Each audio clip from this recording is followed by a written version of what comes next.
nama saya Anis Susnowati. Di sini kita akan membahas teknik desensitisasi. Desensitisasi sistemik merupakan salah satu teknik yang paling lazim digunakan untuk menangani kecemasan dan fobia.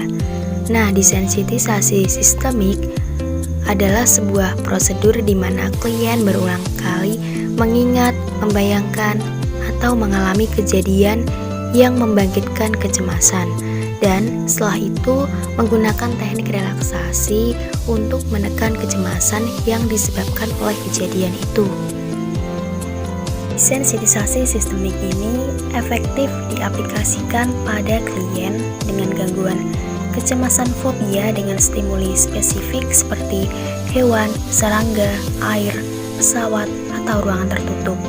Nah, prinsip yang digunakan dalam teknik ini adalah menghambat ekspresi rasa takut klien dengan mendorongnya menghadapi stimulus yang dikondisikan, yaitu hal yang ditakuti atau dicemaskan secara berangsur-angsur.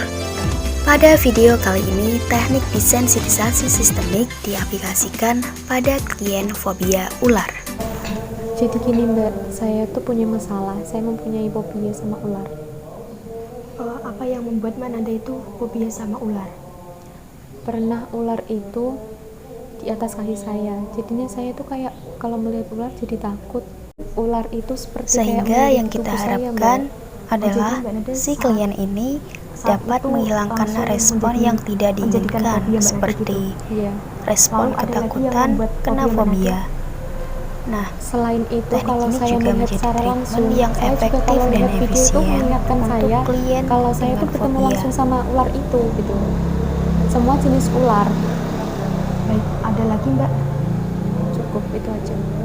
Baik, jadi sekarang saya akan menggunakan teknik desensitisasi sistem untuk membuat fobia itu menjadi berkurang. Mbak Nada bisa mengikuti arahan saya ya. Jadi Mbak Nada memejamkan mata, lalu Mbak Nada itu membayangkan secara visual apa yang membuat Mbak Nada takut kepada ular gitu ya, yang membuat Mbak Nada itu fobia dengan ular. Lalu semisal Mbak Nada sudah merasa udah berkurang rasa takutnya, rasa cemasnya, Mbak Nada bisa memberikan aba-aba kepada saya, seperti mungkin angkat tangan gitu ya. Nah, nanti setelah itu Mbak Nada bisa membuka matanya dalam 1 detik, kemudian kita lanjutkan untuk yang selanjutnya gitu. Bisa dimulai Mbak? Bisa. Baik, bisa pejamkan mata, tarik nafas, lepaskan secara perlahan.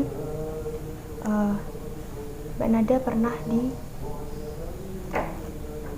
di kakinya dirambati ular.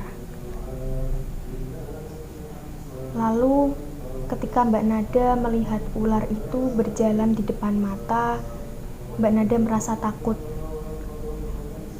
Padahal ular itu sebenarnya cuma lewat saja dan tidak berpengaruh bagi Mbak Nada. Ular itu sebenarnya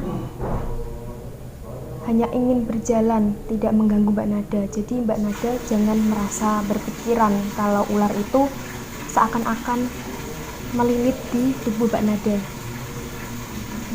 Jadi ular itu sebenarnya tidak apa-apa Mbak. Apakah Mbak Nada sudah merasa berkurang rasa ketakutan dengan ular? Baik, kita coba sekali lagi ya Mbak Nada. Pejamkan matanya Mbak. Tarik nafas dalam-dalam, kemudian keluarkan secara perlahan. Ketika Mbak Nada melihat ular berjalan di depan mata Mbak Nada, sebenarnya ular itu tidak apa-apa, tidak mengganggu Mbak Nada. Apakah Mbak Nada sudah merasa berkurang rasa fobianya? Belum bisa ya? Baik, sedikit. Perlu kita ulangi Mbak?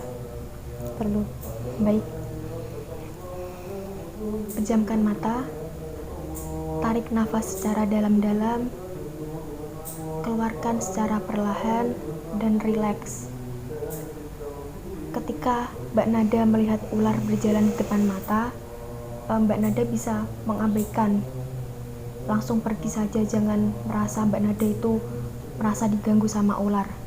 Jadi Mbak Nada bisa mengalihkan itu semua dengan beraktivitas yang lain-lain, seperti Mbak Nada itu menonton TV, memasak atau apa. Jadi abaikan saja ular yang ada di depan mata Mbak Nada, karena ular itu hanya lewat saja. Jadi ular itu tidak mengganggu Mbak Nada. Apakah Mbak Nada masih merasa takut dengan ular yang berjalan di depan mata Mbak Nada? Sedikit Apakah mengenai fobia. apakah sebelumnya ada selisihnya gitu? Terasa. Udah, berarti perlu kita ulangi atau tidak? Cukup.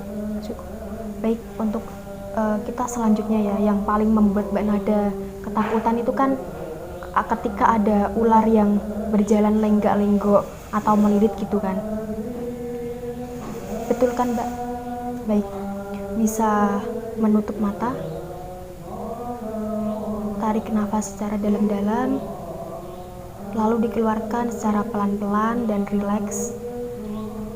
Jadi ketika Mbak Nada melihat ular berjalan lenggak-lenggok dan ada juga ular yang melilit, Mbak Nada kan merasa geli, merasa ketakutan, padahal ular itu jauh dari pandangan Mbak Nada.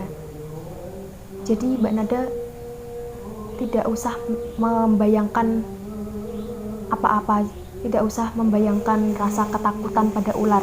Jadi abaikan saja Mbak Nada. Jika ada ular yang berjalan lenggak-lenggok, mungkin ular itu sedang mencari mangsa dan Mbak Nada cukup mengabaikan ular itu. Bagaimana Mbak Nada? Apakah Mbak Nada sudah bisa mengalihkan itu semua? Untuk merasa agar Mbak Nada bisa lebih rileks lagi, Mbak Nada bisa membayangkan Mbak Nada berada di sebuah pantai yang indah. Jadi Mbak Nada di situ merasa tenang. Oke, kita lanjut. Ketika Mbak Nada melihat ular berjalan lenggak-lenggok dan melihat ular melilit, apakah Mbak Nada masih takut? Coba dirasakan, dibayangkan secara rileks sambil mengambil nafas dan dikeluarkan secara perlahan sambil dibayangkan. Sebenarnya ular itu tidak apa-apa. Jadi ular itu hanya beradaptasi dengan lingkungannya saja. Bagaimana Mbak Nada? Apakah Mbak Nada masih merasa takut dengan ular? Cukup. Apakah Mbak Nada merasa ada perubahan dengan adanya kita terapi ini? Sedikit. Baik, kita cukupkan ya. Nanti kita akan melakukan terapi ini di lain waktu. Jadi kita melakukan terapi ini sampai benar-benar Mbak Nada itu bisa menghilangkan fobianya dengan baik. Seperti itu ya Mbak Nada? Iya Mbak. Baik, cukup saja ya Mbak. Terima kasih. La la la